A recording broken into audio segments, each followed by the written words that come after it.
বিসমিল্লাহির রহমানির রহিম। আমাদের মাধ্যমিক শ্রেণীর জীববিজ্ঞান অংশে আমরা প্রস্তুতিমূলক একটি ক্লাস কন্টিনিউ করছি, যেখানে শক্তির বিভিন্ন অপশন গুলো নিয়ে আলোচনা পূর্বে দেয়া আছে এবং সেই ধারাবাহিকতায় এখন আমরা এই শ্বসন প্রক্রিয়া নিয়ে আলোচনা করব।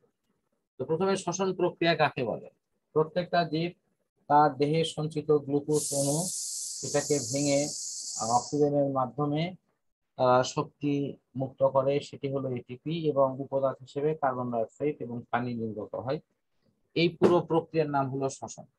তো শ্বসন প্রক্রিয়াতে উদ্ভিদ সহ বিভিন্ন প্রাণীগুলো তাদের জৈবিক চাহিদা পূরণের জন্য যে প্রয়োজনীয় শক্তি সেটি কিন্তু উৎপন্ন করে। সুতরাং শ্বসন প্রক্রিয়ার প্রয়োজনীয়তা কিন্তু অনস্বীকার্য। এরপরে আমরা দেখব শ্বসন প্রক্রিয়াটি আসলে দুই রকম। এটা হলো অবাধ শ্বসন আর একটি হলো সবাধ শ্বসন। অবাধ শ্বসনে সাধারণত অক্সিজেনের কোনো প্রয়োজন পড়ে না। এটি নিম্ন শ্রেণীর উদ্ভিদ এবং প্রাণীগুলো এই শ্বসন প্রক্রিয়ায় তারা জীবন ধারণ করে। আর অবাধ শ্বসন প্রক্রিয়াটি সাধারণত উন্নত শ্রেণীর উদ্ভিদ এবং প্রাণীগুলো কিন্তু এই অপশনটা করে, কারণ সেখানে এই শ্বসন প্রক্রিয়াটি ঘটার জন্য অবশ্যই শক্তির প্রয়োজন। তো আমরা শ্বসনের এখানে একটি বিক্রিয়া দেওয়া আছে, এটা যদি আমরা একটু খেয়াল করি তাহলে অনায়াসে এই বিষয়টি আরো ক্লিয়ার হবে। সেটি কি আসলে?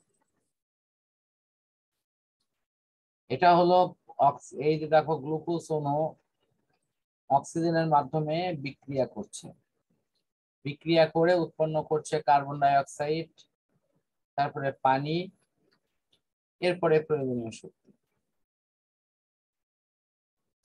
এই শক্তি অংশগুলো এখানে দেয়া আছে। আমরা যদি এই বিষয়গুলোকে ক্লোজ করে একটু সামনের দিকে এগোই, এখানে শ্বসন প্রক্রিয়ার প্রয়োজনীয় ধাপগুলো দেয়া আছে। আমরা প্রথম ধাপে যেটা দেখা যায় সেটি হলো শ্বসন প্রক্রিয়াতে উৎপন্ন করা সমস্ত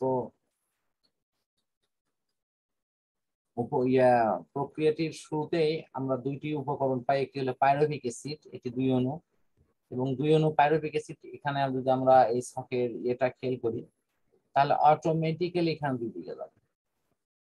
2 অণু এখানে 1 অণু, এখানে 1 অণু। এখন এই পাইরুভিক অ্যাসিড অংশটি তৈরি হওয়ার সময় 4 অণু এটিপি এবং 2 অণু NADH2 এটি তৈরি হয়। এই এটিপির মধ্যে দুইটি এটিপি কিন্তু অলরেডি খরচ হয়ে যায় মধ্যবর্তী এই প্রক্রিয়াগুলোকে সম্পূর্ণ করতে। বাকি যে অংশটি আছে সেটি সাধারণত এসিটাইল কোয়ে 2টি ধাপ সম্পূর্ণ করে। আমরা যদি এই ছকের বিষয়টি একটু সিরিয়াসলি দেখি তাহলে কিন্তু খুব সহজ হয়ে যাবে। এসিটাইল কোয়ে 2টি ধাপ অতিক্রম করে, করার পর এটি ক্রেবস চক্রে প্রবেশ করে। তো প্রথম প্রসঙ্গ হলো ক্রেবস চক্রর এই পর্যায়ে এসে সাধারণত দেখা যায় যে সেখানে এই এটিপির অংশটি খরচ হয়ে যায়, সেটি বাদেও প্রায় 38 অণু এটিপি কিন্তু শেষ পর্যন্ত তৈরি, এবং বিপুল পরিমাণে এই এটিপির অংশটি শরীরে ব্যবহৃত হয়ে প্রতিনিয়ত শক্তি যোগায়। এরপরে আছে অবাধ শ্বসন প্রক্রিয়া। অবাধ শ্বসন প্রক্রিয়াতে সাধারণত উদ্ভিদ স্বাভাবিক শ্বসন প্রক্রিয়ার মতোই সবকিছু ঘটে, কিন্তু এখানে সাধারণত কোনো শ্বসন প্রক্রিয়া চলার সময় অক্সিজেনের যে প্রয়োজন সেটি কিন্তু এখানে করা হয় না, কারণ অক্সিজেনের প্রয়োজন ছাড়াই এই প্রক্রিয়াটি কিন্তু চলতে পারে। এক্ষেত্রে উৎপন্ন যে বর্জ্য পদার্থ সেটি হলো অত্যন্ত গুরুত্বপূর্ণ একটি বিষয়। এখন সবার শ্বসনের বিভিন্ন ধাপগুলোর পুরো আলোচনা আছে। এটা আছে গ্লাইকোলাইসিস পর্যায়। এই পর্যায়ে কোনো গ্লুকোজ ভেঙে তোমার 2 অণু পাইরুভিক অ্যাসিড তৈরি করে। এরপরে এসিটাইল কোয়ে পাইরুভিক অ্যাসিডের উপরে এসিটাইল কোয়ে অংশটি দেওয়া হয়। এরপরে আছে ক্রেবস চক্র, অর্থাৎ এই ক্রেবস চক্রের অর্থ হচ্ছে যে বিজ্ঞানী ক্রেবস এই চক্রটি আমাদের কাছে উপস্থাপন করেন। তার এই অপশনের মূল বিষয়টি এরকম যে আমাদের মাইটোকন্ড্রিয়াতে এই প্রক্রিয়াটি সংগঠিত হওয়ার ঠিক পূর্ব মুহূর্তে দেখা যায় যে এই বিভিন্ন অংশগুলো ভেঙে NADH++ FADH2 এই অংশগুলো কিন্তু আমরা অনায়াসে পেয়ে থাকি। আমি এগুলো একটু মার্কিং করে দিচ্ছি। NADH++, তারপরে FADH2 এরকম বিষয়গুলো। এবং এটা ছকের মধ্য দিয়ে কিন্তু দেখানো আছে যে কোথায় কি পরিমাণ উপকরণ তৈরি হলো এবং কি পরিমাণ সেটি ব্যবহার। এখানে যে বিষয়টি দেয়া আছে এগুলো ছকে লিপিবদ্ধ একটি বিশেষ সাধারণ কাঠামো। আমার মনে হয় যে এটি মূল ভাবধারার সাথে মিল করে করা আছে। এরপরে অবাত শ্বসন। অবাত শ্বসন সাধারণত নিম্ন শ্রেণীর উদ্ভিদ এবং প্রাণীগুলোর ক্ষেত্রে ঘটে। এক্ষেত্রে গ্লুকোজের অসম্পূর্ণ দহন হয় এবং এই প্রক্রিয়াতে তোমার সরাসরি উদ্ভিদ খাদ্য সহ অন্য উপকরণগুলো যেভাবে তৈরি করে এটি কিন্তু তা না ঘটে। এই প্রক্রিয়াতে সাধারণত অ্যালকোহল এবং স্বল্প পরিমাণে কিছু অপশনগুলো তৈরি হয়। অ্যালকোহল তৈরি হওয়াতে শক্তির মূল উপকরণের যে ভাঙন সেটি কিন্তু পরিপূর্ণ হয় না, ফলে এই প্রক্রিয়াতে শক্তি অনেক অনেক কম পাওয়া যায়। এরপর শ্বসন প্রক্রিয়াটি আসলে দুইটি ধাপে হয়, একটি বাহ্যিক প্রভাবক আর একটি অন্তঃস্থ। বাহ্যিক অংশগুলো সঙ্গে তাপ সাধারণত 20 থেকে 45 ডিগ্রি সেলসিয়াস তাপমাত্রার মধ্যে শ্বসন প্রক্রিয়াটি ভালো হয়। 20-এর নিচে অথবা 45-এর উপরে হলে এই প্রক্রিয়াটি কিন্তু ব্যাহত হয়। অক্সিজেন। সবার শ্বসন প্রক্রিয়াতে অক্সিজেন অত্যন্ত গুরুত্বপূর্ণ একটি প্রক্রিয়া, কারণ সবার শ্বসন প্রক্রিয়াটি ছাড়া এখানে কিন্তু। তো এখন প্রশ্ন হলো যে এই সবার শ্বসন প্রক্রিয়ার জন্য যে প্রভাবক যে মিডিয়াগুলো সবচেয়ে ভালো কাজ করে তার মধ্যে ফার্স্ট অপশন আছে হলো তাপমাত্রা। তাহলে তাপমাত্রার ক্ষেত্রে একটা নির্দিষ্ট রেঞ্জ কিন্তু এখানে দেয়া আছে, যে রেঞ্জের বাইরে গেলে আমরা কিন্তু শ্বসনের হার কমে যায় বলে আমরা প্রতীয়মান হয়। এইটুকু যে শ্বসন প্রক্রিয়াটি 20 ডিগ্রি সেলসিয়াসের নিচে আর এখানে 45-এর উপর গেলে এটি স্বাভাবিকভাবে ঘটে না। অক্সিজেন সরবরাহের ক্ষেত্রে রুলস একটি, অক্সিজেন যেহেতু কার্বন ডাই অক্সাইডকে ফোলানোর অপশনটি এখানে কাজ করে, সুতরাং অক্সিজেনটি আমাদের প্রয়োজন মাফিক কিন্তু এখানে আসবে। এরপরে আছে পানি। পরিমিত পানির পরিমাণ যদি থাকে তাহলে শ্বসন প্রক্রিয়াটি স্বাভাবিকভাবে ঘটে ও অত্যন্ত দ্রুত ঘটে।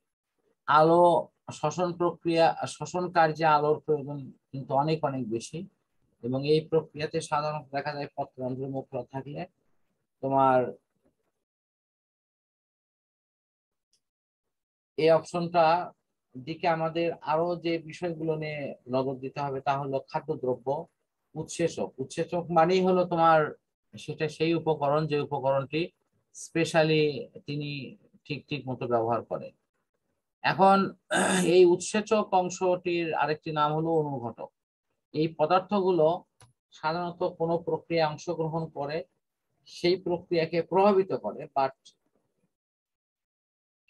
সেখানে এই প্রভাবিত করার অপশনে দেখা যায় যে সুষ্ঠু এবং স্বাভাবিক অপশনে এখানে শক্তি তৈরি করার যে প্রক্রিয়াটি ঘটে সেই প্রক্রিয়ায় শক্তির পরিমাণটা অনেক অনেক কম হয়ে থাকে, কারণ সবার শ্বসন প্রক্রিয়াতে অক্সিজেনের মাধ্যমে জারণ হয়ে এখানে কার্বন ডাই অক্সাইড এবং পানির অংশটি তৈরি হয়, তার সাথে শক্তিও তৈরি হয়। কিন্তু এখানে অবাত শ্বসন প্রক্রিয়াতে সাধারণত অ্যালকোহল তৈরি হয়, যেটি সম্পূর্ণরূপে কিন্তু এখানে জারণ প্রক্রিয়াটি ঘটে না, যে কারণের জন্য শক্তি কম মুক্ত হয়। সাধারণত রোগ জীবাণুগুলো কিন্তু এই অবাত শ্বসন প্রক্রিয়াতে তাদের বংশবিস্তারের কাজটি সম্পূর্ণ করে। এখন শ্বসনের গুরুত্ব। আমরা যে খাদ্যই গ্রহণ করি না কেন অথবা উদ্ভিদ যে খাদ্যই তার শরীরে রাখুক না কেন, যদি শ্বসন প্রক্রিয়াটি না ঘটে তাহলে এখান থেকে আমাদের জৈব মুদ্রা এটিপি এটি কিন্তু মুক্ত হবে না এবং আমাদের সার্বিক কাজকর্ম কিন্তু ব্যাহত হবে। এই বিষয়টি আমাদের এখানে সবচেয়ে গুরুত্বপূর্ণ। তো এখানে শ্বসন প্রক্রিয়াতে যে তাপ নির্গত হয় তার কিছু পরীক্ষা দেখানো আছে। সোলার বীজ নিয়ে এটাকে অঙ্কুরিত করার জন্য চিত্রে প্রদর্শিত উপায়ে এরকম বাল্ব মানে কাচের সাদা বোতলের মধ্যে রেখে থার্মোমিটারকে সেট আপ করা হলো। কয়েকদিন পর দেখা গেলো ছোলা অঙ্কুরিত হলে সেখানে শ্বসন প্রক্রিয়া তাপ উৎপন্ন হয় এবং এই উৎপন্ন হওয়া তাপে কিন্তু থার্মোমিটারের তাপমাত্রাটা অবশ্যই কিছু না কিছু বাড়বে। এর দ্বারা প্রমাণিত হলো যে শ্বসন প্রক্রিয়াতে আমাদের কিছু তাপ উৎপন্ন হয় এবং এটি আমাদের প্রুফ করা অংশ। আমরা এই আলোচনার মধ্য দিয়ে মূলত আলোচনাটি শেষ করছি। এখানে তোমার কোনো প্রশ্ন আছে কিনা এই শ্বসন অংশ নিয়ে? না স্যার। এখানে আমার একটু পরামর্শ হলো এটাই, ওই যে ছকটা যে দেয়া আছে ওই ছকটা তুমি যদি আয়ত্ত করো, আর এখানে ওই সবার শ্বসনে তোমার গ্লাইকোলাইসিস পর্যায় ক্রেস চক্র, তো এটা আরো পরে এসিটাই করে আছে, দুটি ধাপে আছে। এই ধাপগুলো যদি তুমি একটু ধারাবাহিক ভাবে মানে মনে রাখার চেষ্টা করো, যে অন্তত এখানে 8 লাইন আছে, তা আমি অন্তত 3-4টা মনে রাখি। তো 3-4টে লাইন যদি ঠিক ঠিক মতো লিখতে পারো, তবে বাকি অংশগুলো কিন্তু ইনশাল্লাহ লেখা খুব সহজ হয়ে যাবে।